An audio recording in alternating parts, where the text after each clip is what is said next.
beta, basofílicas o basófilas. ¿Listo? Y si no tiene esas tres relaciones, puede ser monocito, linfocito. Monocito, como ves, mucho más grande, núcleo rellenado. Y linfocito, prácticamente, ¿qué cosa? Puro núcleo, con escasocito. ¿Listo? ¿Listo? Bueno. Entonces vamos a comenzar hablando ahora de eritrocito. ¿Qué vamos a ver del eritrocito? El eritrocito es también llamado, ¿qué cosa? Glóbulo rojo o hematía. Se llama glóbulo rojo o hematía debido a que el oxígeno, cuando se encuentra con el hierro, cambia ese color, ¿verdad? Son células anucleadas, es decir, que no tienen núcleo, ¿ya? Y tienen una forma de disco bicóncavo. Esa forma de disco bicóncava le permite, ¿qué cosa? Acoplar muy bien el oxígeno. ¿Listo? Cuando el oxígeno está, el glóbulo rojo está sin oxígeno, el glóbulo rojo se encuentra, ¿qué cosa? Tenso. Se encuentra tenso. ¿Por qué se encuentra tenso? Porque está tratando de mantener su forma bicóncava fuera todo. Pero cuando el glóbulo rojo acerca el oxígeno, se relaja. ¿Listo? Carecen de organelas. Los eritrocitos no tienen organelas. No tienen organelas. Eso también por subrayado. No tiene organelas. Esa es una diferencia con respecto al reticulocito. El reticulocito sí tiene organelas. Si tiene pregunta, ¿qué es el reticulocito? Es el precursor del glóbulo rojo. ¿Listo? Entonces, ¿cuál es la diferencia? Si te decía, acá tengo un reticulocito y acá tengo un eritrocito, doctor, ¿cómo lo diferencio? ¿El núcleo? No. Reticulocito y eritrocito, ambos no tienen núcleo. ¿Cuál es la diferencia? El reticulocito todavía conserva algunas organelas, algunas mitocondrias, pero el eritrocito no tiene nada de organelas. El diámetro es de 6,5 a 8,5 micrómetros, tiene metabólicamente activos y tiene una forma bicóncava. Vive de 100 a 120 días el eritrocito formado en la época postnatal. Porque el eritrocito que se forma en ambiente fetal vive en promedio solo de 90 a 60 días en un recién nacido atérmico. Y si es un prematurito, vive solamente de 40 a 60 días. La vivencia de 100 a 120 días solamente es cosa en un eritrocito que se ha formado después del nacimiento. Entonces, la pregunta del millón es ¿cómo logro tener esta cadena o este complejo? Para eso voy a tener que cosa una membrana eritrocitaria. El principal componente de la membrana eritrocitaria son las proteínas.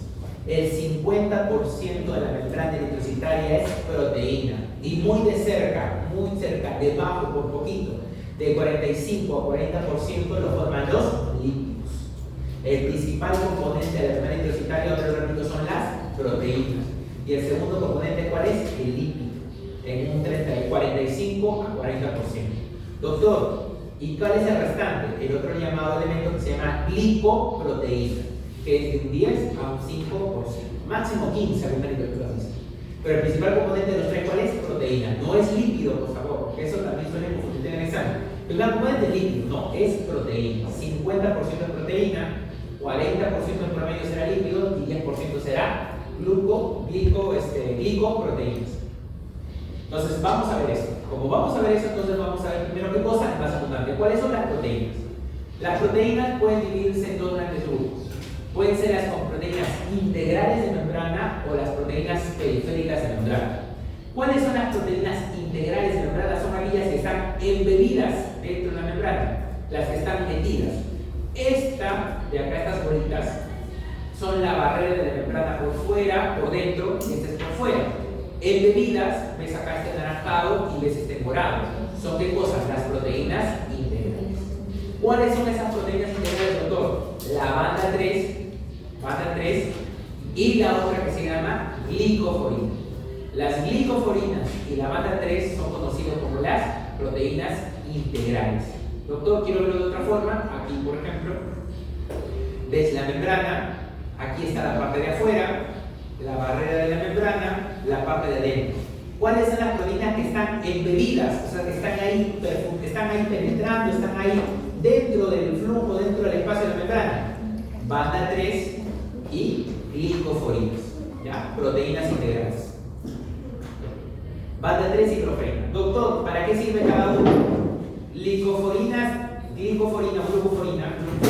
o glicoforina se encarga de la adhesión al citoesqueleto. ¿Qué quiere decir? Que la glicoforina, que es este de acá, esta naranjita, va a formar una especie de bisagra para que la membrana y el citoesqueleto se mantengan, ¿qué cosa? Firmes y puedan mantener, ¿qué cosa? Su cobertura bicóncava. Si tú no tuvieras algo que mantenga firme tu membrana, si no tienes algo que mantenga firme tu citoesqueleto, tu glóbulo rojo se altera en forma o altera su composición y puede ser destruido. Entonces, si yo tengo problemas a nivel de la estructura de la membrana, voy a tener los glóbulos rojos deformados y eso puede ser un problema. La glicoforina va a formar, ¿qué cosa? Junto con otras proteínas que te voy a mencionar ahorita, forman parte de la adhesión al citoesqueleto. Doctor, ¿y la banda 3 en qué se encarga? La banda 3 es el canal transportador de anión que se encarga principalmente de qué cosa? Del intercambio del bicarbonato con el cloro cuando se produce la liberación de CO2. Recuerda tú que el CO2 no se transporta como CO2 ni como carboximulobina, se transporta como bicarbonato. Para que el CO2 se forme bicarbonato, ¿qué cosa tiene que hacer? El CO2 juntarse con agua para formar ¿qué cosa? Un ácido carbónico. Y el ácido carbónico no es estable, se desdobla. ¿En qué cosa? En dos elementos. ¿Cuáles son los elementos? Bicarbonato e hidrógeno. Así es. ¿Y el bicarbonato va a estar dentro de la sangre? No, dentro del glóbulo rojo no, tiene que salir, porque está en el plasma. Para que salga, ¿con quién se intercambia? Con el cloro. Porque el bicarbonato es un negativo. Si sale un negativo, tiene que entrar un negativo. Se intercambia con el cloro. Y esto va a ser producto gracias a qué cosa? Gracias a la banda 3. La banda 3 regula el intercambio de bicarbonato con cloro, producto del metabolismo de SO2 dentro de la célula. En cambio, la glicoforina se encarga de cosas de la adhesión estructural. Doctor, esta glicoforina y esta banda 3 están embedidas dentro de la membrana, no están sueltas, sino están ahí fijas. Doctor, y mira por qué está fija, no es que están solitas, sino están fijas. Mira, la banda 3 está sujeta a esta cosa de acá, que es un cuadrado verde, amarillo y una enredadera. Igualito acá. Y la banda 3 está adherido a una pelotita media morada, ¿verdad? Entonces, doctor, ¿qué son estas cosas, estas adhesiones? ¿Qué son? Estas son las conocidas, ¿qué cosa? Como proteínas periféricas de membrana. Las proteínas periféricas de membrana son los lugares de adhesión de las proteínas integrales que van a cumplir su función y van a permitir que se mantengan dentro de la membrana. Porque si yo no tuviera un punto de anclaje para mi glucoforina, si yo no tuviera un punto de anclaje para mi banda 3, esos transportadores se van a ir o se van a meter. Yo quiero que estén localizados en la membrana. Entonces, mira por favor esto, que esto viene en el examen. La pelotita morada hace juego o juega con qué cosa? Con la banda 3. Doctor, la pelotita morada se llama anquirina. Si a ti te preguntan cuál es la proteína que fija periféricamente a la proteína integral llamada banda 3, tu clave será anquirina. La anquirina no tiene nada que ver con la glucoforina, tiene que ver solamente con la banda 3. Pelotita morada, anquirina. ¿Listo? Anquirina. ¿Listo? Anquirina. Muy bien. ¿Qué cosa más voy a ver? Que cuando yo vea esta glicoforina, o esta banda 3, perdón, que va a estar unida lógicamente, ¿qué cosa? A la anquirina, mira, acá le he puesto a la banda 3 de color naranja, por lo tanto, ¿cuál es la pelotita morada? Que será la pelotita verde. ¿Qué cosa es? La anquirina, ¿no? La banda 3 con la anquirina. Doctor, por el lado de la pelotita verde hay otra pelotita que es la amarilla. Sí, no te olvides. La proteína o la banda 4.2. La banda 4.2 y la anquirina tienen que ver qué cosa con la banda 3. La banda 3 se ancla hacia la membrana con la anquirina y la banda 4.2, pelotita verde y pelotita amarilla. En esta gráfica le falta la otra pelotita, solamente se ve la pelotita de la anquirina, ¿ya? Pero acá tendría que ver otra pelotita chiquita que sería ¿qué cosa? La banda 4.2. Doctor, ¿y la glicoforina con quién se va a actuar? Veamos. La glicoforina va a estar unido ¿qué cosa? Con estas de acá. ¿Y cuáles son estas de acá? Doctor, el cuadrado verde, proteína 4.1. Mira, la 4.1 tiene que ver con la glucoforina. La 4.2 con la banda 3. ¿Cuál es la otra cosa que va a estar anclada acá? La línea naranja, que es la tropomiosina. ¿Qué cosa más voy a ver acá? Actina. Y por último, ¿qué cosa voy a ver? Aducina. La tropomiosina, que es esta línea naranja. La banda 4.1 o la proteína 4.1, que es el cuadradito verde. La actina, todas estas junto con la aducina van a formar ¿qué cosa? Como una especie de bisagra. Este cuadrado verde, esta rayita naranja y estas bolitas amarillas con esta bolita como media roja forman en conjunto ¿qué cosa? Una especie de bisagra.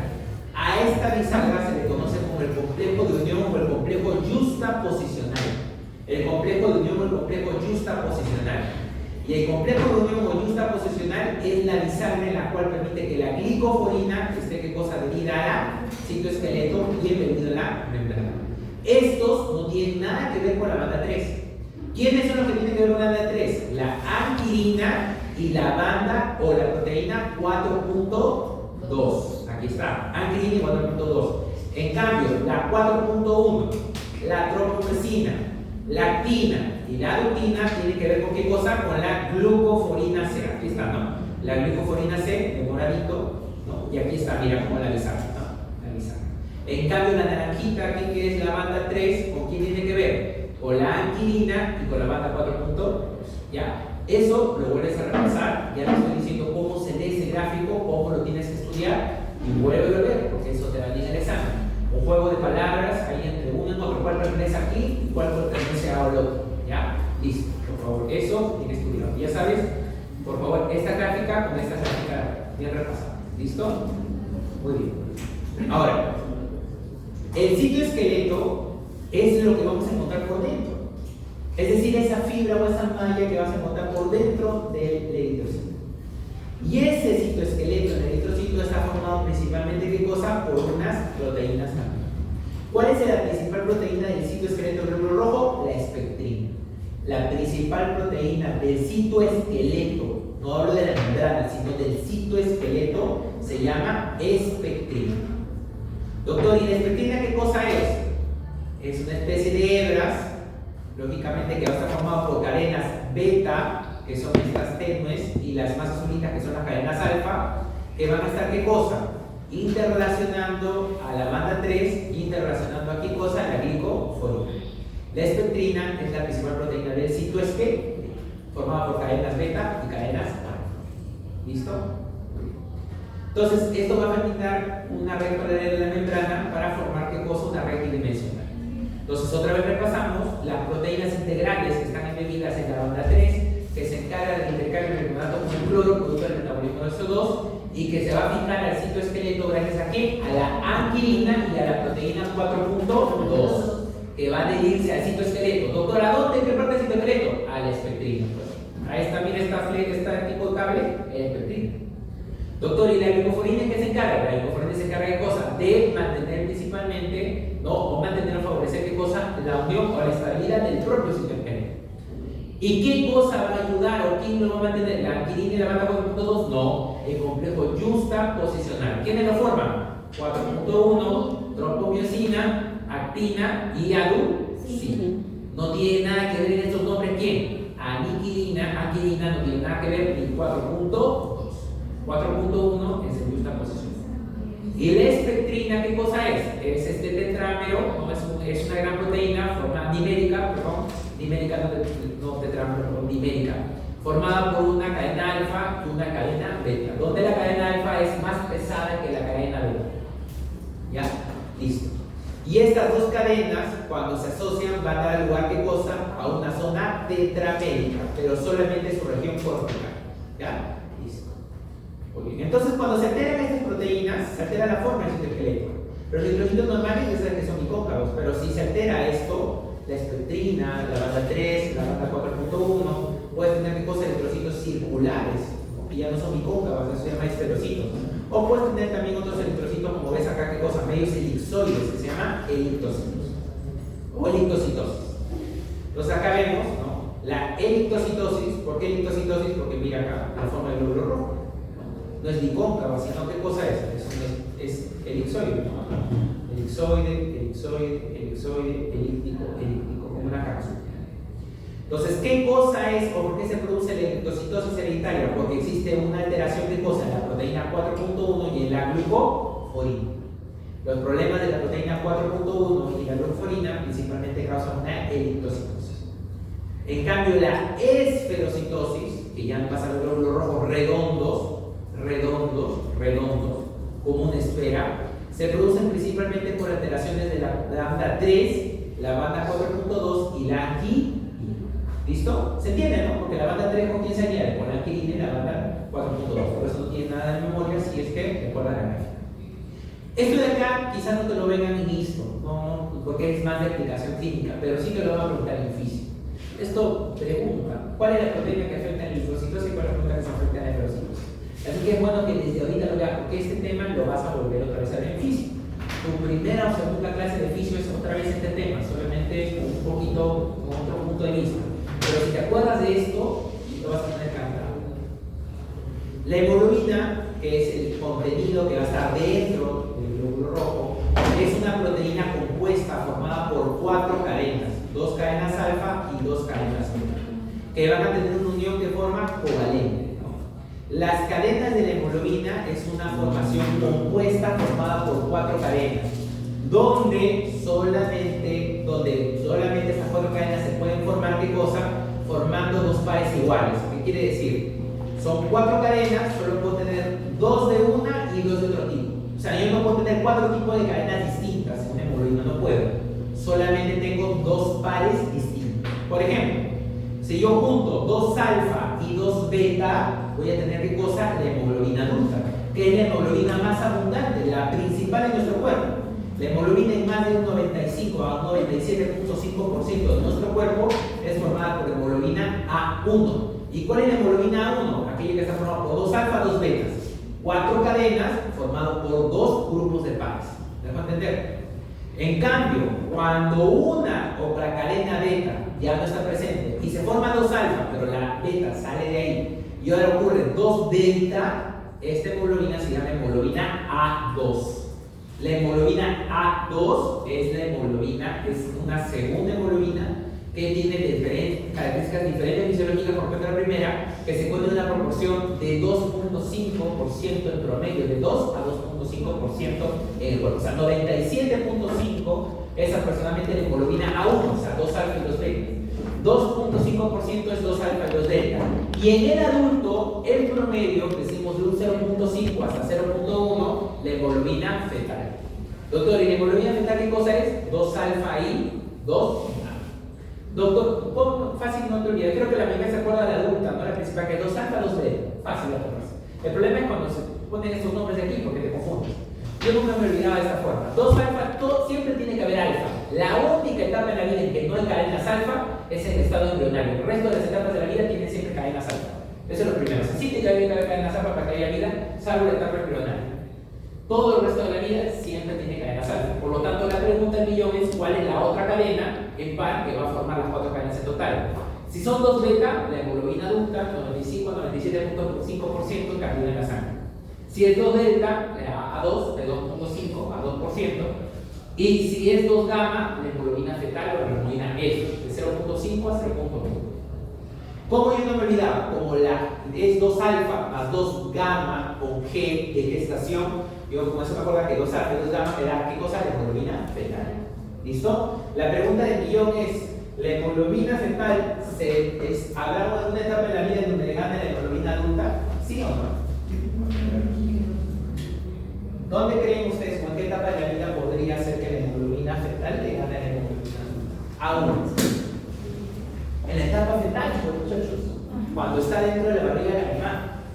Y eso es importantísimo, porque cuando tú estás dentro de la barriga de la mamá, el niño vive con una presión arterial de oxígeno de 60 milímetros de mercurio, aproximadamente una saturación de 60%.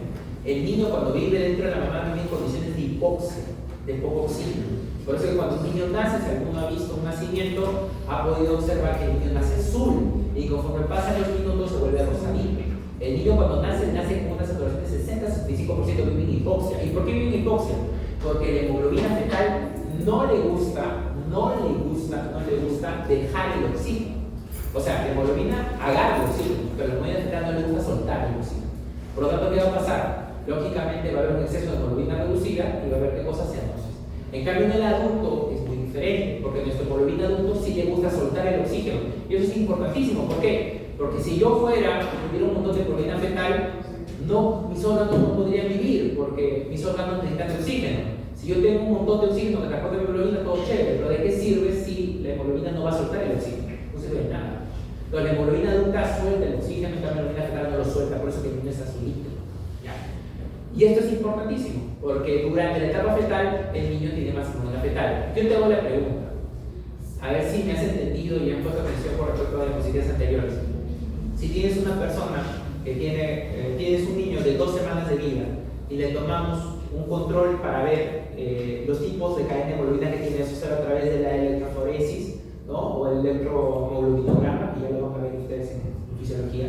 Pero me da un resultado. ¿Cuál será la principal combinación que voy a encontrar en un niño que tiene 2 semanas de vida?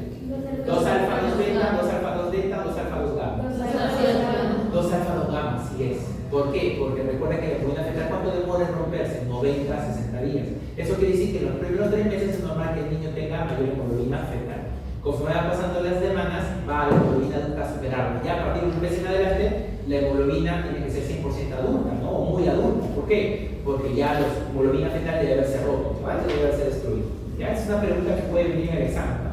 Le pregunta, ¿la hemoglobina fetal solamente se encuentra aumentada en la etapa de nacimiento? No, también en los primeros meses de vida, ¿no? Porque el hemocromatocyto termina en el hemoglobina.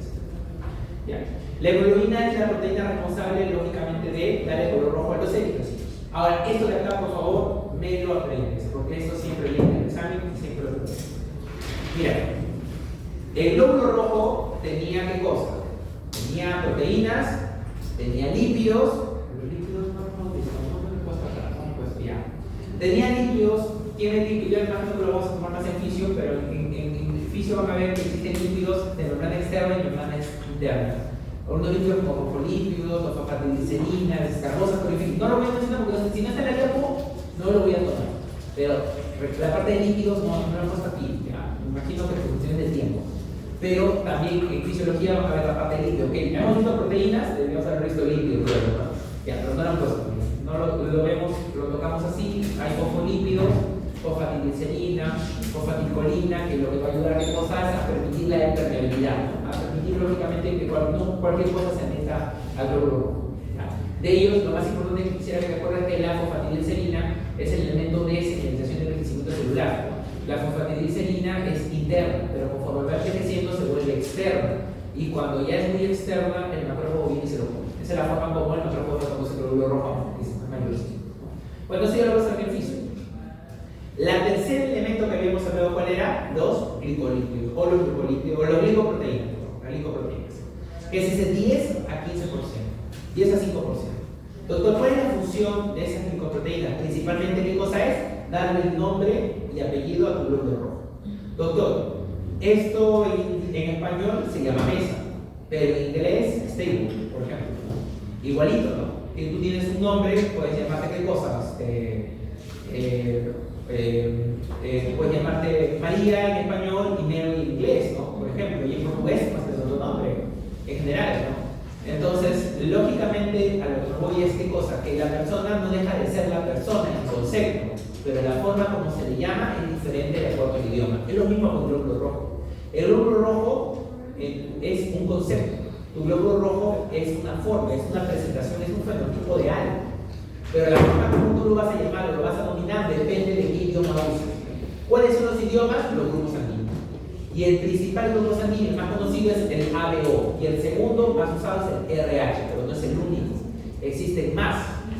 Acá no lo ponen, pero tienes el Rhesus, el N, el factor N, ¿no? Tienes un montón de formas de clasificar. Pero principalmente es el ABO y el RH. Doctor, ¿y quién me permite reconocer eso? Las glicoproteínas en la membrana. Las glicoproteínas en la membrana me permiten poner el nombre al glóbulo rojo. Mira, cuando tú tienes un grupo, ustedes saben su grupo sanguíneo, me imagino que para la universidad les piden un examen médico, ¿no? ¿No les piden? No. Ya, pero una vez eso no es un grupo de tipología, ¿no? ¿Hay alguno necesariamente que sea AB? Ninguno. ¿Alguien que sea B? Tú eres B. Pero también ya, usted es positivo, ya. ¿Alguien B? ¿Alguien pase B? Ya, B. ¿A? ¿Usted dónde? A B. ¿Tú eres A B? Ah, mira, a ver, puedes ver. ¿Alguien que sea A por acá? ¿Hay alguno que sea A? ¿No hay A? Ya, el resto es universal, me imagino, ¿no? Ya. Bueno, en el mundo, aproximadamente el 80% son O universal, aproximadamente. 80-75% son universales. Un 20% termina siendo aproximadamente un 20-15% son grupo A. No hablo del A positivo, sino del A. Un 5% aproximadamente B y solamente un 1%, una clase selecta de la raza humana, es AB. ¿Ya? Entonces, el hecho de ser AB significa que cosa dentro de la nobleza hematológica, pues está en el parte más alto. Pero la parte universal sería pues algo de bello, ¿no? El A sería más o menos pues, el comerciante, ¿no? Pero yo soy A positivo. El B es un noble, la mayor categoría, y una B pues es los ultra, ¿no? Entonces, ahora eso es bueno y malo la B, porque va a ser difícil cuando te pasa un accidente, pues los universales van a tener mayor facilidad para hablar y la B no lo va a poder hacer, pero el doctor va a poder recibir bien la sangre. Ya, ahorita lo vamos a ver, pero yo quiero que no lo veas desde el punto de vista de negativo ni positivo, solamente el grupo AB. Porque cuando hablamos de positivos y negativos, estamos hablando más que todo de RH.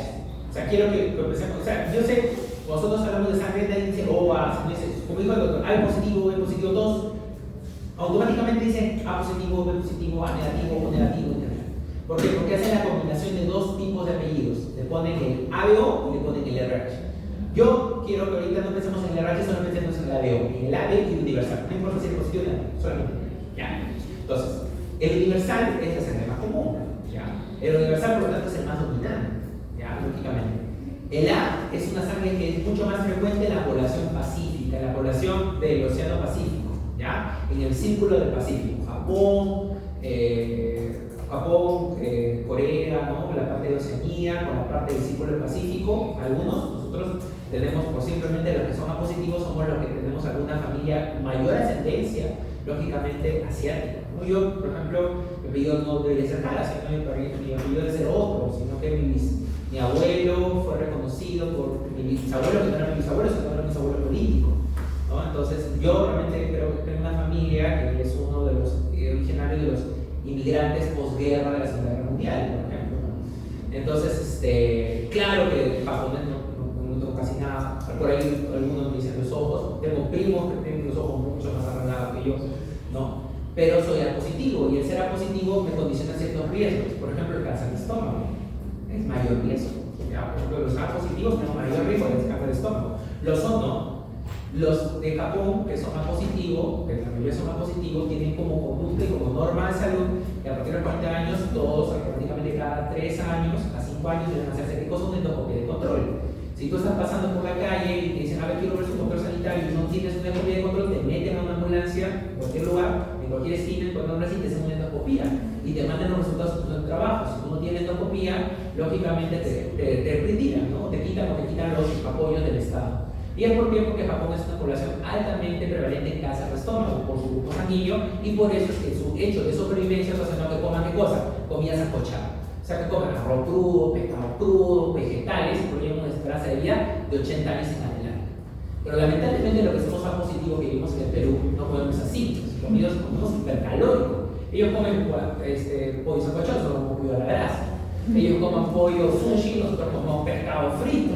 Entonces, o ellos comen lógicamente arroz, nosotros estamos comiendo que salchicha guachana. O sea, la comida es hipercalórica y nitrogenada. Por eso en el Perú el cáncer de estómago es uno de los peores problemas oncológicos que vamos a ver y es más común de lo que pueden pensar. Pero bueno, dentro de eso hay un tema genético, ¿ya? Y la pregunta del millón que nosotros nos hacemos es ¿cómo se pueden hacer estas combinaciones? Eso es lo que decimos. Esto es parte, o ha sido, y esto lo vamos a ver más en fisiología, el sistema ABO tiene una forma de clasificar, o te permite ¿qué cosa?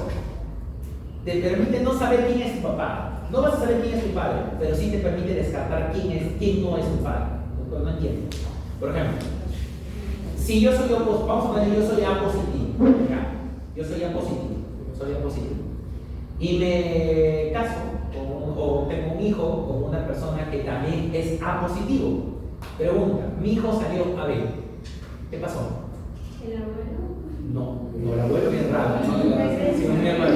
Posiblemente, lógicamente, bueno, no creo que o sea, es el hijo de la mamá, lo biológico, lógicamente no podría ser mi hijo, ¿no?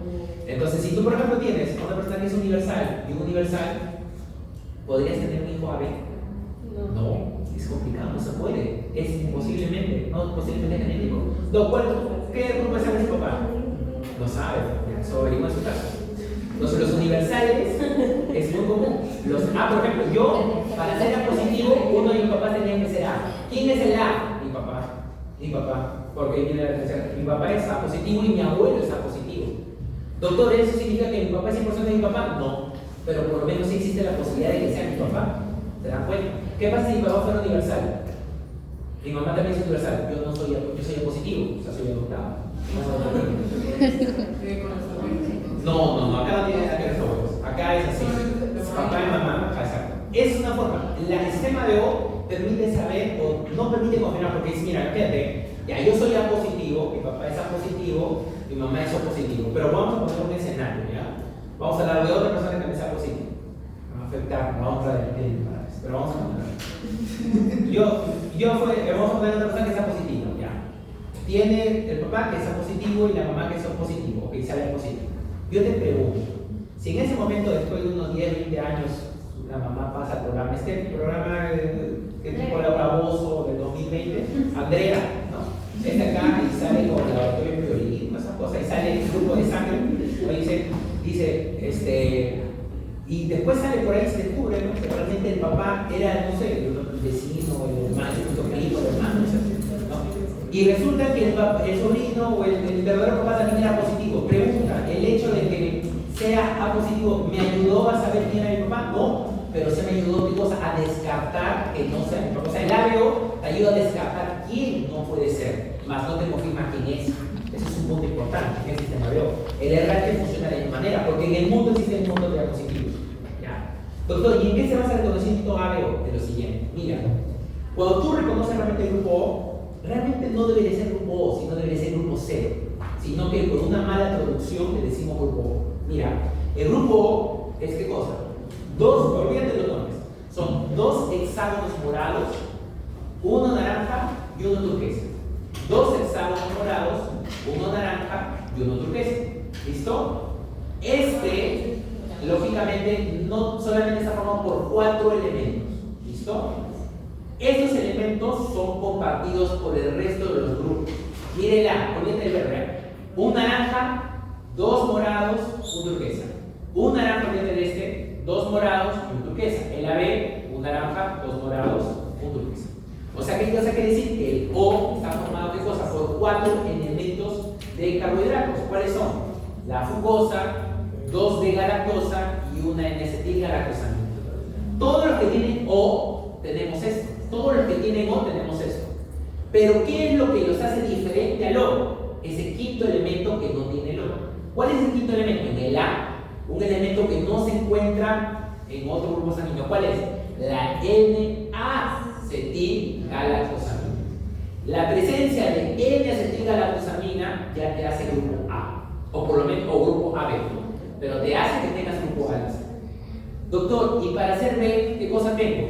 En vez de 2 anillos de D-galactosa, tengo 3 anillos de D-galactosa. ¿Cómo puede venir el examen?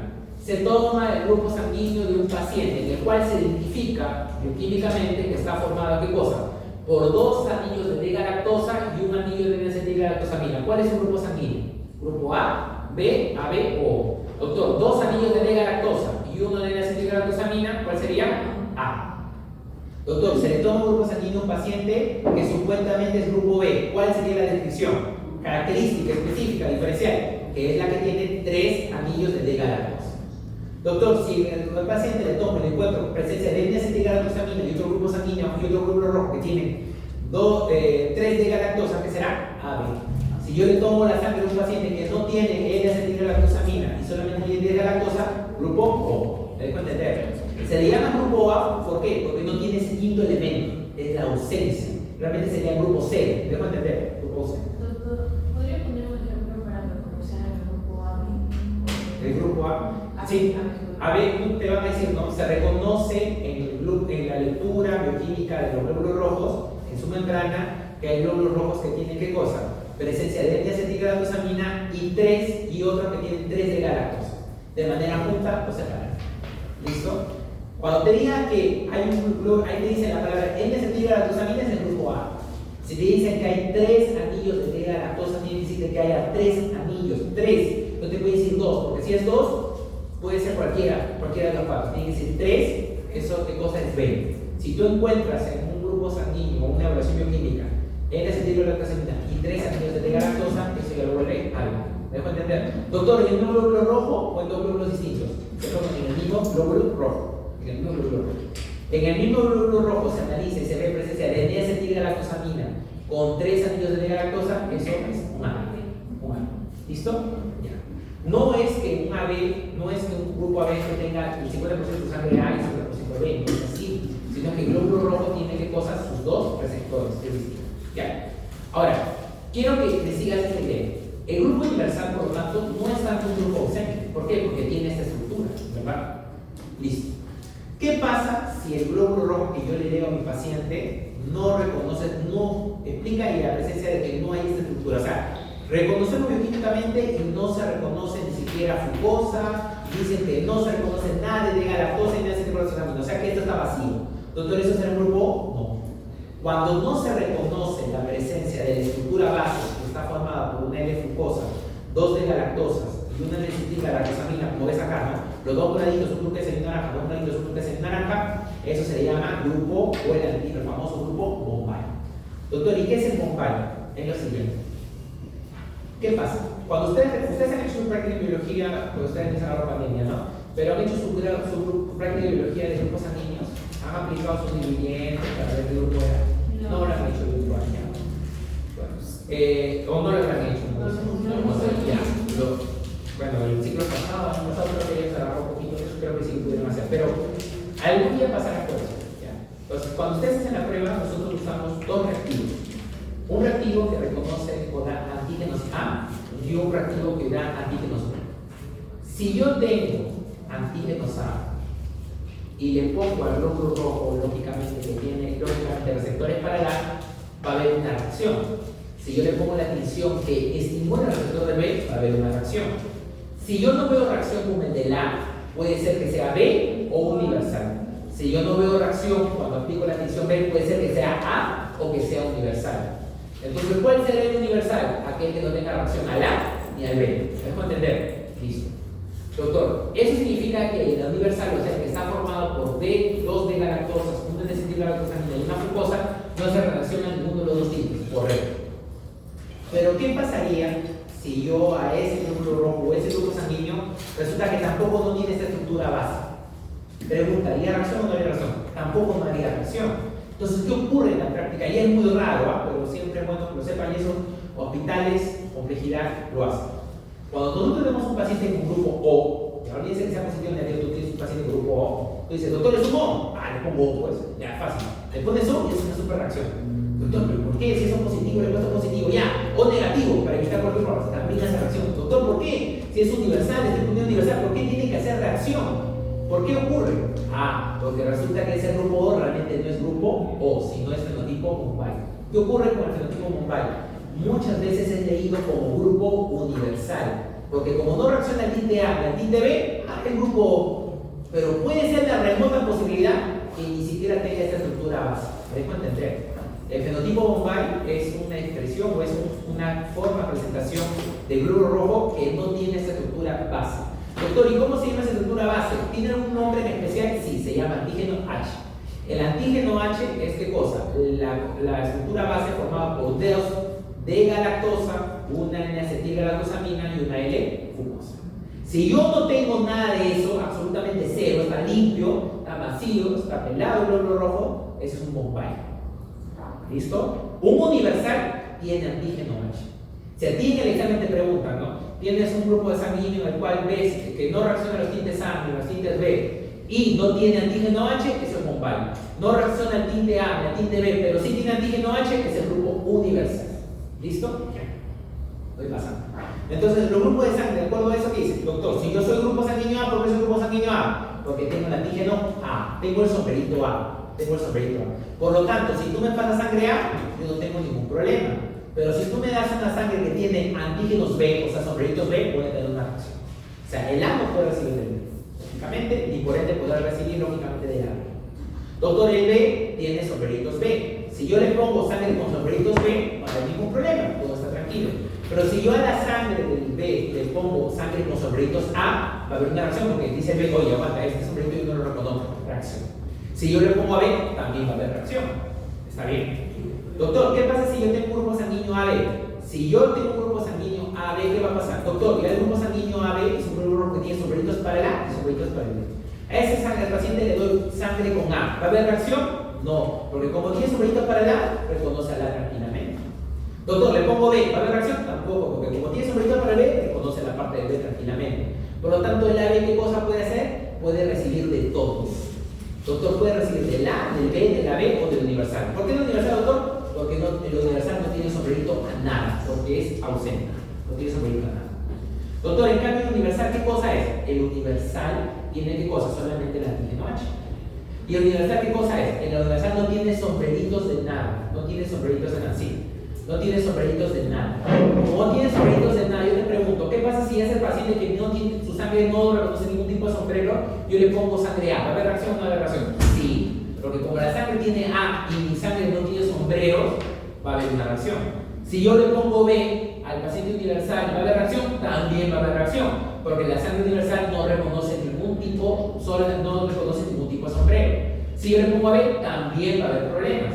Pero si yo le pongo, no hay problemas. Doctor, pongo el otro escenario. ¿Qué pasa si al paciente con grupo A, que tiene sombreritos A, yo le doy sangre universal? O sea, lógicamente el grupo A, lógicamente, ¿qué cosa? Al A, yo le puedo dar, ¿qué cosa? Sangre universal. El A tiene la capacidad de reconocer, ¿qué cosas? Sombreritos A. Si yo le doy una sangre universal, le pregunto, ¿la sangre universal tiene sombrero, sí o no? No, no tiene sombrero. Pregunto, ¿la paciente que está acostumbrada a tener sombreritos A va a hacer reacción cuando llegue una sangre sin sombrero? No, porque como no tiene un sombrero distinto, no hay problema. Doctor, si yo soy B y estoy acostumbrado a tener sombreritos B y yo le pongo una sangre que no tiene sombreros, ¿va a haber reacción? Tampoco. Por eso es que el O se le conoce como el donador universal y a la B el receptor universal. ¿A qué se refiere con el donador y puede recibir? El donador es aquel que puede, o sea, por ejemplo, yo puedo ser un AB. ¿Ya? Como AB, yo puedo recibir sangre del A, porque como mi sangre maneja el A y el B, del A no hay problema. Yo puedo recibir del B y puedo recibir el universal. Del A, ¿por qué? Porque tengo sombreritos A. Del B, ¿por qué? Porque tengo sombreritos B. Y del universal, sí, porque el universal no tiene sombrero, no hay problema. O sea, el AB recibe de todos. El AB es el receptor universal. Pero yo como AB, el AB le puede dar al del O. Ahora, imagínate que yo soy el O. Si yo soy el O y mi sangre se ha acostumbrado a vivir sin sombreros, yo le pongo sangre con A, ¿voy a hacer reacción? Sí, porque la sangre está teniendo sombreros, o sea, está teniendo un antígeno, cosas extrañas, reacción. El B le pongo al O, va a haber también reacción, porque lógicamente, ¿qué cosa? Estoy recibiendo sangre con antígenos B, es una reacción. A es peor. Entonces, ¿el O es un receptor universal? No, pero sí es un donante universal. Porque como el O no tiene receptores, lógicamente puede dar tranquilamente a cualquiera de las sangres. El O es el donante universal y el receptor es el AB. Finalizar la clase, se quedó un poquito de tiempo. A los que tienen alguna duda, vuelvo a hacer esta pequeña explicación para quedarlo claro, ¿ya? Pero voy a avanzar un poquito porque estoy con las 18:32 y no nos va a pasar el tiempo. ¿Ya? El hidrocito es el hidrocito. ¿Ya? Y con el RH es muy parecido. El RH también me sirve para, lógicamente, confirmar o descartar, ¿ya? Es más fácil ser RH positivo porque el RH positivo es fácil de la dominancia, ¿no? En cambio, para ser RH negativo tiene que ser obviamente recesivo, ¿ya?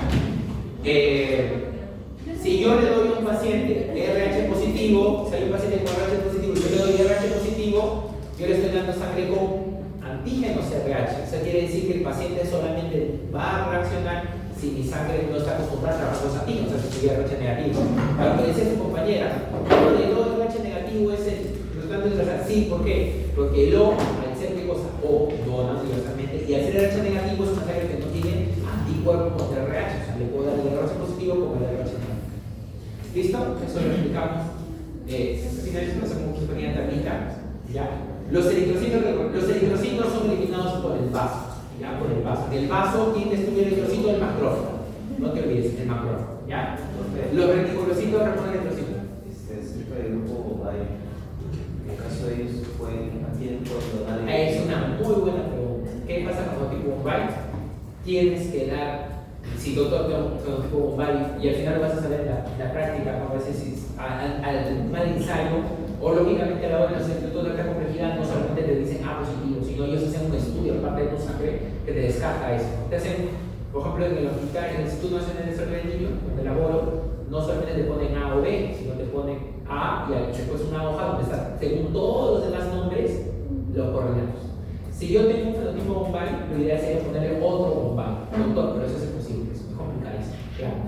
Por ejemplo, se hace que cosas en una terapia de preparación para recibir una sangre que no es compatible. Eso implica corticoides previamente, o sea, tratas de parar el sistema inmunitario para que cuando tú le das una sangre que sabes que va a hacer reacción, no haga una reacción muy severa. Pero es un tratamiento de preparación más complejo, digamos, que no es como. Ahora, el fenotipo Bombay no es algo que tú vas a ver, o sea, en la práctica, no es muy común. O sea, hay personas que nunca lo han visto en su carrera, nunca lo han visualizado, nunca han tenido un caso. Pero sí ha habido uno que otro reporte de caso por ahí. No es algo que yo, doctor, si viene un O, doctor, te da Bombay, te da otra forma, que no, trafúndelo. O sea, la posibilidad de que sea Bombay es la millonésima parte, pero si existe es un reporte de caso, tranquilamente. No es algo, por ejemplo, en el hospital del niño hubo un caso así como que comenté en el 2000, de ahí no vuelto hasta la fecha del 2009. Ha pasado 23 años, entonces, por ejemplo. Por eso es que a partir de esa fecha hubo un problema, se fue a temas legales, ¿no? Entonces, a partir de ahora el protocolo, desde entonces no solamente es la lectura en el ABO o en el RH, sino la lectura en todos los nombres para poder sacar la histología. Entonces, ahí te ven, ¿no? Dicen, o con antígeno H positivo. Ah, entonces es un O correcto, es un O. Listo. Muy bien, vamos a pasar a los leucocitos. Los leucocitos son llamados también glóbulos blancos, tienen una cantidad que va de 4.000 a 11.000 y se deben dividirse en dos grupos, los granulocitos y los granulocitos. Los granulocitos se llaman también polimorfos nucleares o polisegmentados nucleares. ¿Cuál es el polisegmentado más abundante? El neutrófilo, doctor. Así. Doctor, y si me pregunta, el granulocito más abundante, ¿cuál será? La respuesta será linfocitos. Doctor, si me pregunta más seca, ¿cuál es el glóbulo blanco más abundante de los granulocitos? Y ya granulocitos, neutrófilo. ¿Listo? Si alguien me pregunta cuál es el polimorfo nuclear más abundante, neutrófilo. Si alguien me pregunta cuál es el mononuclear más abundante, linfocito. El mononuclear más grande, monocito. Listo. Muy bien. Entonces vamos a ver el neutrófilo. El neutrófilo se encarga principalmente de qué cosa? De digerir a la bacteria o a la generación. Es lo único, fagocita. Pero fagocita específicamente, es decir, que se come todo lo que come. Sea parásito, hongo, bacteria, virus, lo que sea, para tratar de comerse. El neutrófilo es un fagocito inespecífico. O sea, come todo por igual. Si viene un E. coli, se lo come de la misma forma que se comiera qué cosa, un campylobacter. Si se come un campylobacter, se lo come de la misma forma que se lo come un neumococo. Es diferente. En cambio, el linfocito, que es el sistema adaptativo, es especial. Para el neumococo tiene un arma especial. Para el E. coli tiene otra arma especial. Para el campylobacter tiene otra arma especial. O sea, ¿qué cosa es? Es específico. En cambio, el neutrófilo es específico. A todos se lo come de la misma manera. ¿Y cómo mata el neutrófilo? Comiéndoselo. Agarra, lo ingiere y una vez que se lo come por dentro, libera sus enzimas degradativas y mata a la gente por dentro y muere el neutrófilo también. A morir el neutrófilo, ustedes van a ver qué cosa, que algunos líquidos sedosos se vuelven qué cosas amarillo-verdosos. ¿Por qué se vuelven amarillos? Si el moco están resfriados, comienza a salir transparente y luego se vuelve amarillo. Los neutrófilos están muriendo. Cuando ya se vuelve verdoso, es porque ya hay mucho tiempo de muerte del neutrófilo y sus enzimas se van qué cosa oxidando y se vuelve verde. El hecho de que sea verde no significa que sea una bacteria, por si acaso. Aunque sea amarillo, yo digo, pues el pediatra, y muy comúnmente, inclusive médicos, que ven, no, amarillo, verde, antibiótico. No es así. Es el hecho natural de la acción del neutrófilo. ¿Listo? Un neutrófilo se encarga de destruir o comer o fagocitar inespecíficamente. La clave es inespecífico. Porque si alguien te pregunta, cuando dicen específico fagocitosis, eso tiene que ver con linfocito, citotóxico. Doctor, ¿cuántos lóbulos debe tener un neutrófilo polimorfo nuclear bien desarrollado? De 2 a 5. Doctor, porque si tiene menos de 2 es un abastonado. Eso significa qué cosa? Que el cuerpo necesita producir tempranamente neutrófilo porque estoy siendo atacado de una manera muy severa. Cuando yo tengo una infección superbacteriana, una superinfección agresiva, tú vas a ver tu hemograma y te aparecen abastonados y trepuntados. ¿Por qué? Porque como estoy siendo supermente agredido, no tengo el tiempo de hacer que mi neutrófilo crezca como debe crecer y le mando a la guerra así como sale. Entonces sale como un bastón y eso es un signo de ataque. Doctor, ¿cuál es el problema si yo tengo más de 5 loculaciones? Esto es característica típica por la punta, los papelitos, para no tanto para el curso, porque no te van a listo, no tendría por qué pero sí que podría venir para fisio o para la vida, para el enano, ¿no? Así, porque ha venido el neutrófilo pluricementado característico de la anemia megaloblástica. En la anemia megaloblástica, por deficiencia de B12, tienes neutrófilos que pasan las 5 segmentaciones. Doctor, de 2 a 5 es normal. La mayoría de neutrófilos tienen 3, anemia megaloblástica. ¿Cuál es el neutrófilo? ¿Cuál es su característica? Como el neutrófilo come y por dentro mata, la característica para el neutrófilo lo estudiamos de qué cosa? De acuerdo a sus gránulos que matan. O sea, sus gránulos que contienen el veneno que mata a lo que se está comiendo. Esos gránulos pueden ser primarios, secundarios y terciarios. Los primarios son aquellos que son, por ejemplo, son la mieloperoxidasa. La mieloperoxidasa es el primario por excelencia. No debes olvidar. ¿Cuál es el secundario por excelencia? Son más abundantes que los primarios, por ejemplo, algunas como las lisosimas pueden ser secundarias. Y los terciarios son aquellas como las gelatinasas. Primarios, mieloperoxidasas, secundarias, lisosimas y terciarios, las gelatinasas. Características histológicas, porque es lo que te va a preguntar. ¿Qué cosa tienen? Pueden insertar moléculas de lesión en la superficie celular para producir inflamación. Tienen poco retículo plasmático rugoso y ribosomas libres con algo de complejo Golgi y mitocondria. Tiene poco mitocondria y tiene poco retículo plasmático rugoso. ¿Por qué? Porque todo el material que necesita o que tiene para matar a la bacteria, al virus, al parásito, lo que quieras, no lo expulsa fuera de la célula. El neutrófilo no está acá y bota, no bota. El neutrófilo que hace, lo come, y una vez que se come, ¿qué hace? Fusiona sus vacuolas con el agente y ahí se produce el ataque. Por eso es que tú no necesitas tener un desarrollo membranoso tan fuerte, porque tú no vas a expulsar el elemento, tú no vas a botar la lejía de neutrófilos. ¿Tú qué cosa vas a hacer? El neutrófilo vas a tener ahí dentro, con su lejía, comes a la bacteria o al parásito o lo que sea, y por dentro, ¿qué cosa va a hacer el neutrófilo? Va a fusionar a tu vesícula con lejía, con ello, y ahí se produce la destrucción. ¿En algún momento tú liberaste, cortaste? No, nunca. Por eso es que el sistema endomembranoso es pobre.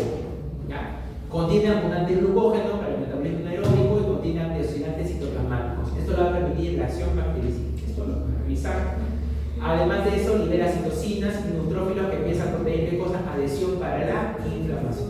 ¿Listo? Y ayuda qué cosa con una vez se produce o se produzca la inflamación. Recuerda que el neutrófilo está migrando, caminando en la sangre. El neutrófilo qué cosa tiene que hacer de la sangre, salir de la sangre y ir lógicamente al lugar del problema. Si yo tengo una neumonía, el neutrófilo va a estar caminando por mi pierna, no. Si yo tengo lógicamente una yeca, una diarrea bacteriana, una diarrea disentérica, con sangre, mi neutrófilo va a estar caminando acá por la zona cervical, no. Todos los neutrófilos se van a concentrar en la zona del ataque. El hecho de ir hacia la zona del ataque se llama quimiotaxis, es el hecho de ir al lugar de la concentración donde está el ataque, donde está ocurriendo la agresión. ¿Listo? Y uno de los elementos que ayudan mucho a esta quimiotaxis y a la fagocitosis es el complemento C3b. El neutrófilo puede comerse a la bacteria, se lo come. Pero una cosa es comérselo así, sin cubiertos, y una cosa es comerlo con cubiertos. El cubierto que le va a ayudar a comer más fácilmente el neutrófilo es el complemento. Así me lo explicaba, me acuerdo cuando estaba en básicas, en universidad, y por eso no olvidé. El complemento es el cubierto del neutrófilo. ¿Qué cosa hace? Ayuda a la fagocitosis. Es más fácil comerse un bife con un tenedor y con un cuchillo que comerse un bife con la mano. Entonces el neutrófilo, sin complemento, se come así a la bacteria, al parásito, lo que quieras, de una forma agresiva, tosca, pero con un cubierto, que es el complemento, ayuda a seleccionar y favorece la fagocitosis. El principal elemento fagocítico es el 3B, pero eso ya lo vamos a ver más en físico. Lo que yo quiero que te acuerdes es la metodología. Neutrófilo, entonces, ¿qué cosa es? Tiene de 2 a 5 segmentaciones, tiene poco retículo plasmático rugoso, tiene poco sistema endomembranoso, sí tiene bastante glucógeno, ya, y tiene abundante peroxidasa. ¿Listo? Muy bien. Lo chequeas, por favor. Los gránulos primarios tienen mieloperoxidasa, los gránulos secundarios lisosima y los terciarios gelatinasas. Eso por favor también aprendido, ¿ya? Eosinófilo. ¿Por qué se llama eosinófilo? Porque sus granulaciones, ¿qué cosa tienen? Son de coloración rojiza. Característico, usted lo ve en práctica y jamás se olvida, porque se ve rojo, literalmente se ve rojo. Y se caracteriza, se diferencia del neutrófilo, ¿por qué? Porque es bilobulado. Generalmente solamente tiene 2 lóbulos. Es bien raro ver un eosinófilo bilobulado, es bilobulado. Es como si fuera un bulbo, ¿ya? Tiene granulaciones grandes, pero sus granulaciones que son acidófilas. En cambio, el neutrófilo, sus granulaciones que son neutras. Fagocitan el complejo antígeno-anticuerpo, hacen lo mismo que el neutrófilo, se come, ¿ya? Pero, aparte de eso, ¿qué cosas hacen? Otros 2 elementos más específicos o cosas más especiales que no hacen tanto el neutrófilo. Uno que eso que es, a través del comer, cuando el eosinófilo come, también produce la degradación o produce la liberación, ¿qué cosa? De histaminas. ¿Y qué es la histamina? La histamina es una sustancia alérgica en el cuerpo. La histamina es lo que produce la alergia. Doctor, ¿qué es alergia? Se inflama mi nariz, me da estornudos, produzco moco, mi bronquio se cierra. ¿Por qué? Porque trato de defenderme del ataque de algo. Entonces cierro todos los espacios. Mi nariz se inflama, comienzo a secretar moco, comienzo a tener sibilancias, dificultad para respirar, porque todo se comienza a cerrar. Es el hecho, es el mecanismo de respuesta mecánico por excelencia para defenderme. El eosinófilo cuando come, cuando se activa, come, pero también activa eso. Por lo tanto, el eosinófilo característico de personas con cuadro alérgico. ¿Y dónde también se ha visto esto? En caso de parasitosis. ¿Por qué? Porque el eosinófilo tiene una proteína importante, que es la proteína catiónica básica. La proteína catiónica básica es una estructura muy específica del eosinófilo que lo que hace, ¿qué cosa es? Reconocer los parásitos. Cuando ustedes le preguntan más años que vengan adelante, pacientes con parasitosis, característica de eosinófilos elevados. Así es, eosinófilos elevados. En cambio, los pacientes con bacterias generalmente tienen abastonados elevados. Entonces ya lo van a ver, esto lo estoy diciendo de una manera muy sencilla, ¿no? Pero es mucho más complejo de lo que parece. Pero por lo menos me entienden la utilidad de esta bacteria. A nivel microscópico, que es lo que yo te voy a preguntar, ¿cuál es? Mide de 12 a 17 micrómetros. Bueno, mide casi igual que el neutrófilo. Yo no quiero que eso seca. No me da dónde lo vas a poner con el examen, ¿no? Tiene un núcleo bilobulado, el neutrófilo tiene de 2 a 5, generalmente. Tiene una afinidad por un complejo antígeno-anticuerpo, come, pero tiene un efecto menor microbicida. El mayor microbicida es el neutrófilo, nadie le gana. Lo que le gana el eosinófilo al neutrófilo es la liberación de la histamina y en el comer parásitos. Permanece en la sangre durante 3 a 8 horas y tiene gránulos características. ¿Se contiene qué cosa? Proteína básica principal. Ya lo que estábamos hablando. Además de eso, ¿qué cosa tiene? Enzimas lisosómicas, peroxidasas y también tiene algunas mieloperoxidasas. Recuerda que la función principal del eosinófilo es más la respuesta histaminérgica, que la respuesta contra el parásito, más que la respuesta, digamos, microbicida. Algo que yo quisiera, por favor, que no te olvides, acá tienen los elementos del eosinófilo, las peroxidasas, la proteína básica principal, que la pregunta en el examen, ¿dónde tengo la proteína básica principal? Eosinófilo. ¿Listo? Proteína catiónica, neurotoxina derivada del eosinófilo. Y esto de acá. Cuando tú tienes muchos eosinófilos que se están agrupando demasiado por una condición alérgica extrema, se forman, ¿qué cosa? Estas granulaciones se comienzan a acumular y da la apariencia que fueran, ¿qué cosa? Como cristales. Estos cristales se conocen los cuerpos de cristales o la gelatina de cristales de Charcot-Leydig. Los cristales de Charcot-Leydig, ¿qué cosas son? Son esas granulaciones eosinofílicas que se han depositado de manera excesiva. Los asmáticos que son asmáticos, hay asmáticos alérgicos, son alérgicos, pero el principal grupo asmático es alérgico, tiene un montón de estos Charcot-Leydig, porque es la respuesta histaminérgica excesiva que genera un montón de gránulos eosinófilos que al juntarse forman estos cristales. Quiero que recuerdes el nombre, ¿no? Charcot-Leydig. Muy bien, y sigamos. El eosinófilo, acá está, sus funciones, lo chequeas y basófilo. El tamaño, igual, 14 y 7 micrófonos no tiene nada que diferenciar el tamaño, no te comporte ningún núcleo, pues tamaños son iguales. El núcleo es bilobulado. ¿Qué quiere decir, doctor? Que también es un núcleo polisegmentado, solo que acá las granulaciones son tan abundantes y son tan densas que no permiten ver qué cosa, la lobulación. Doctor, ¿qué es lo principal que yo me tengo que acordar del basófilo? Si en el eosinófilo la proteína catiónica básica, la lisosina, ¿no? ¿Qué cosa la proteína catiónica básica? Principalmente, ¿qué cosa? Sí, sus componentes lisosomales y sobre todo esto de acá, su facultad para liberar, ¿qué cosa? Heparina inflamatoria. El basófilo es el liberador de heparina inflamatoria. El heparina inflamatoria se libera sobre todo el mundo, se olvida que es el basófilo. Y acá hace unos 5 años le voy a preguntar en el interno qué es el basófilo, se olvida. Basófilo casi nadie, todo el mundo lo desprecia porque es uno de los de menor cantidad, nunca se lo cambia elevado, muy raro. ¿Ya? Las leucemias con ruido basófilica son bien raras y extrañas. Pero su principal función es, ¿qué cosa? Liberación de heparina. Pero la heparina lo libera en condiciones inflamatorias. También favorece la liberación de histamina y otros elementos como el heparansulfato o leucotrienos. Pero principalmente esto de la heparina y histamina. Listo. La eosinófilo responde a interleuquina 5, el basófilo interleuquina 4, etc. Otro punto importante del basófilo es que está relacionado desde el punto de vista funcional con los mastocitos. El mastocito, recuerda que era conocido también por qué cosa, porque tiene un montón de granulaciones, ¿se acuerdan? Granulaciones densas, ¿no? Granulaciones densas, pero qué cosa tenía un núcleo ovalado. La diferencia es que el mastocito tiene solamente un globulado. El mastocito no tiene globulado. Esa es la diferencia. Eso quiero ver. Por lo tanto, aún así, a pesar de que se diferencia, creen que el basófilo y el mastocito derivan de un papá común, que sería supuestamente la célula progenitora. ¿Verdad? La diferencia entre ambas, morfológicamente, que las dos tienen granulaciones, las dos se tiñen muy bien, las dos hacen metacromacia, las dos hacen tinción basofílica. La diferencia principal es que el mastocito solamente es un núcleo que no está segmentado, es un núcleo solo. En cambio, el basófilo es bilobulado. Esa es la diferencia principal. Entonces, mira, acá están las diferencias mastocíticas, vamos a chequear. Mastocito acá, núcleo redondeado, y basófilo cementado. ¿Ya? Lo principal, estoy hablando de la perlita, de estructura que tiene, ¿ya? Muy bien, y en el basófilo, ¿qué cosa podemos encontrar? Como dijimos, pues, heparina, estamina, gránulos, ¿no? Heparina y estamina. Basófilo y mastocito, la exposición de una rápida exocitosis libera gránulos vasoactivos, ¿no? Los mastocitos rodean los tejidos sostén y pueden depender de la integración de los linfocitos. Lo mismo, una chequeada acá, y voy a pasar ahora a los granulocitos. Estamos 18:50. Los monocitos y macrófagos. Los monocitos en la sangre de glucosa son los precursores de los macrófagos. Recuerda que lo que hay que estudiar acá es la morfología, la descripción histológica. La función no tanto, la descripción es lo que es el puesto de la función más beneficio. Los precursores de los macrófagos en la sangre se llaman monocitos. ¿Cómo son estas células de los monocitos o macrófagos? Son células grandes y móviles, que tienen citoplasma vacuolado, pero que tienen ¿qué cosa? Gránulos lisosómicos. Pero como son lisosómicos, son gránulos que no se aprecian bien. Por eso es que se le dice una granulocítico. No es que no tenga gránulos, es un granulocítico porque no se le aprecian los gránulos, pero como tú estás viendo acá, lo que dice la diapositiva es, sí tiene gránulos, solo que no se aprecian.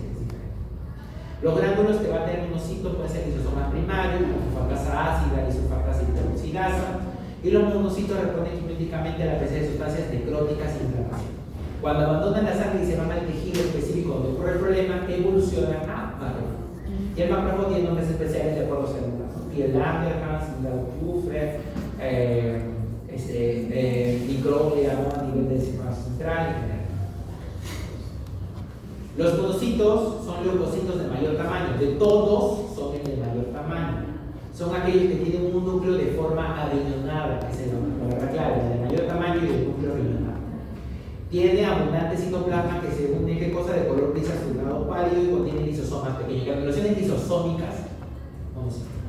Los monocitos viajan durante un breve periodo de sanguíneo. Después de 20 horas llegan al tejido. Una vez que llegan al tejido, evolucionan a macrófago. Luego de 20 horas de haber circulado por la sangre. ¿Listo? Entonces es el monocito. Gránulos lisocímicos, citoplasma azul pálido, núcleo ariñonado y es la célula más grande. El linfocito es la agranulocítica de mayor cantidad, es el fagocito específico. Es aquella que puede llegar, es la que puede llegar a medir menos, es la más chiquita, puede ser la más chiquita entre todas en algunas circunstancias. Pero no todos los casos por así. Hay linfocitos que sí pueden ser los más chiquitos, todos los glóbulos blancos, desde esa 9, nosotros están de 12 a 17, como dicen promedio. Pero algunas pueden llegar a 15. En algunos casos algunos linfocitos pueden ser pequeños, otros son más grandes, globulares. El núcleo del linfocito principalmente es ovoide, es principalmente ovoide más que de riñón, es ovoide. Pero lo que llama la infección definitivamente, ¿qué cosa es la cantidad de núcleo? Casi en caso de total hay un montón de núcleos. Son responsables de la vigilancia inmunitaria y como ves acá, los linfocitos pueden ser T o B, linfocitos T si vienen del timo, linfocitos B si vienen de la médula ósea. El linfocito T en el timo, ¿qué hace? Produce los anticuerpos, tiene anticuerpos de impulso a la membrana celular y el linfocito B genera memoria. El linfocito T ataca felices,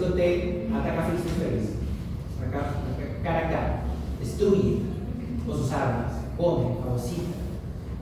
El linfocito TCD8 es el asesino, es el que va a hacer el citotóxico que se come al agente agresor de manera específica.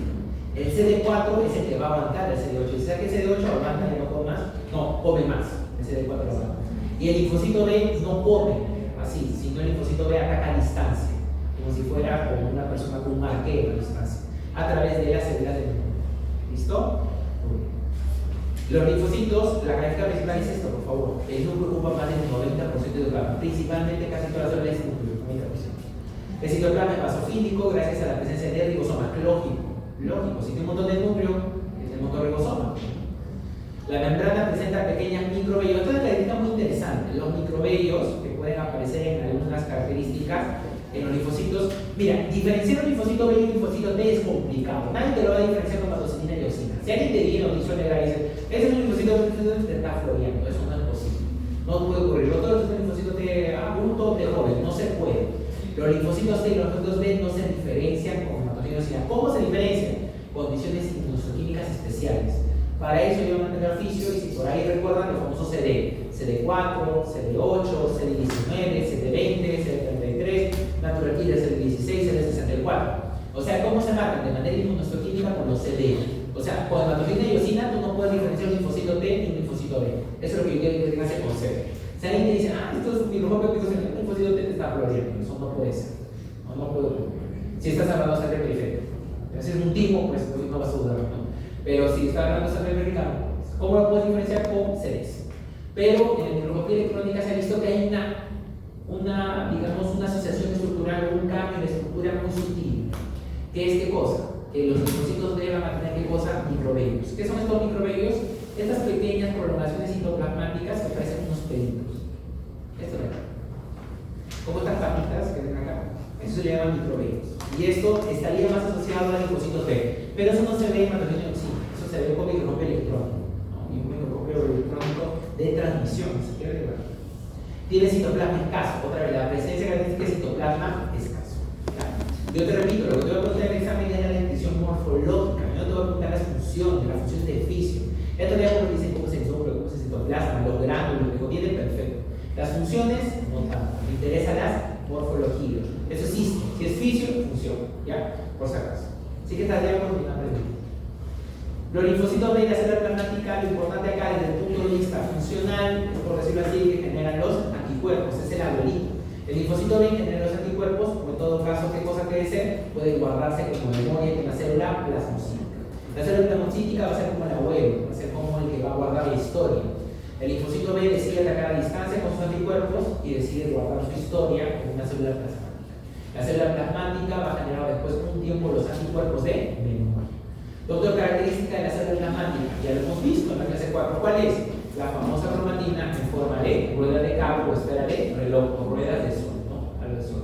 Lo vimos en la clase 4, ¿ya? Eso es lo que te hago. Cromatina, como rueda de cabo o esfera de reloj, como rayos de sol, eso es de o cromatina radial, ¿no? Ustedes me dan general en la clase 4, que es el conectivo de la célula plasmática. ¿Listo? Y lógicamente, como lógicamente el anticuerpo es lipoproteína, ¿qué va a tener? Los más abundantes o escasos, abundantes, ¿no? Y basofílico. Célula plasmática, acá ven la cromatina en forma radial. Cromatina en forma radial. Muy bien. Vamos a las plaquetas.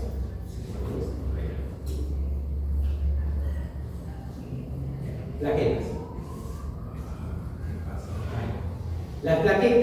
Las plaquetas recuerdan que no es una célula. No lo es. No es una célula. ¿Qué es la plaqueta? Es un fragmento de célula. Doctor, ¿y de qué célula viene? Del famoso megacariocito. El megacariocito, ojo, la diapo dice megacariocito. El megacariocito sí es una célula. El megacariocito sí es una célula. Pero el fragmento de este megacariocito es la plaqueta. El megacariocito es una célula grande que puede llegar de 30 a 100 micrómetros, multiplica el material citoplasmático, mide casi 20 veces lo que mide un glóbulo rojo, el megacariocito, no el plaqueta, el megacariocito. Y recuerda que la forma como se va a diferenciar no es a través de la división de citoplasma y núcleo, sino solamente división de núcleo, que puede llegar a dividirse hasta 2 a la 7. ¿Se dan cuenta? Hasta 2 a la 7. O sea, de la generación 128 se llama. La modulación conlleva ¿qué cosa? A que se genere el citoplasma, o sea, que el núcleo se vaya dividiendo y el citoplasma vaya teniendo mayor elaboración de gránulos y vesículas. Como hay más núcleo, aumenta el número de vesículas y gránulos y lógicamente va a haber una pérdida progresiva de ribosomas libres y retículo plasmático. El núcleo del megacariocito es multilobulado y no tiene nucleolo. Eso también es una cuestión interesante. Carece de nucleolo, no tiene nucleolo. El megacariocito tiene un núcleo grande, multilobulado, que va a tener una división endomitótica, ¿no? Que va a estar desprovista de núcleo. El megacariocito tiene 3 partes. Tiene una zona perinuclear, una zona intermedia y una zona marginal. La zona perinuclear es aquella que está formada por el aparato de Golgi y vesículas asociadas. Doctor, entendible sí, ¿por qué? Porque recuerda que todas las proteínas se sintetizan en el núcleo y después del núcleo, las proteínas tienen que ser transportadas hacia el citoplasma, empaquetadas por el Golgi y liberadas. Por lo tanto, la zona perinuclear está formada por el sistema endomembrana, aparte del Golgi y vesículas asociadas, retículo endoplasmático rugoso, que en el megacariocito, lógicamente, va a comenzar a decrecer conforme vaya aumentando la cantidad de núcleos. La zona intermedia está relacionada a un sistema de transporte o de canales, en el cual la plaqueta va a poder liberar su contenido. Este sistema o contenido va a estar formado por gránulos. Los gránulos de la plaqueta pueden ser gránulos alfa, gránulos denso o gránulos lisosómicos. Estos gránulos van a cumplir diferentes funciones. Los gránulos alfa son los más abundantes, pero los más hemostáticos, o los que participan principalmente en el proceso de formarse son los gránulos densos. Y la zona marginal formada principalmente por el citoesqueleto. Este es el megacariocito. Como ves, mira el núcleo cómo se va dividiendo. Es un núcleo voluminoso en la que yo no puedo identificar prácticamente el núcleo, ¿no? Y conforme se va dividiendo, el citoplasma va encogiéndose, ¿no? Hasta que se pellizca y se rompe, ¿no? Y eso se libera. La plaqueta, por lo tanto, ¿qué cosa es? No es una célula, sino ¿qué cosa es? Un fragmento citoplasmático de pequeño tamaño. El megacariocito mide 100 micrómetros de diámetro. La plaqueta mide 2 a 4. O sea, es un fragmento de sobrembrazo que proviene del megacariocito. Doctor, ¿cómo el megacariocito se transforma en plaqueta? Megacariocito, gracias a la trombopoietina. Los megacariocitos se transforman o se convierten en proplaquetas gracias a un proceso de generación que ocurre entre 7 y 10 días. Eso es lo que indica una plaqueta, vive de 7 a 10 días. ¿Ya? El eritrocito viene un poquito más. Estas son las zonas de la plaqueta, que son las 4 zonas: una zona periférica, una zona estructural de gránulos y una. ¿Listo? Acá están los gránulos alfa y los gránulos denso. La plasmática está cubierto principalmente la plaqueta también con proteínas, en segundo lugar lípidos y también glicoproteínas. Solo que las glicoproteínas de la plaqueta ya no están destinadas principalmente a qué cosa, al proceso del nombre y apellido del glóbulo rojo, sino principalmente qué cosa, a los procesos de adhesión y activación plaquetaria. Principalmente tiene que ver con qué eso, con la masa crítica. Las plaquetas tienen los gránulos alfa, denso, lisosómico, una leída, lo chequean, por favor. Y estos son los tres gránulos. Recuerden que el más común es el gránulo alfa, luego sigue el gránulo denso y el lisosómico. El gránulo alfa, principalmente, ¿en qué se caracteriza? Puede participar tanto en la hemostasia, en la inflamación, en el crecimiento de nuevos vasos, un factor de crecimiento tumoral también. Pero el núcleo denso, los gránulos densos, principalmente caracterizan de qué cosa, de la hemostasia. Si dicen, ¿cuál de todos es el más abundante? Alfa. ¿Cuál es el principal hemostático? El denso. El denso solamente es hemostasia, principalmente el denso. ¿Ya? No participa tanto en crecimiento ni en crecimiento más. La ley de ahí. Y estos son las glicoproteínas que van a ayudar principalmente al proceso de activación. Gránulos alfa, función hemostática, factor de crecimiento, proteínas, y los gránulos densos principalmente que hacen hemostasia. ¿Listo? Las glicoproteínas pueden ser 1B, que participan principalmente ¿qué cosa? En la adhesión, y la 2B3A en la agregación plaquetaria. ¿Listo? Muy bien. Ok, un favor, ya no podemos hacer la porque estamos sobre la hora.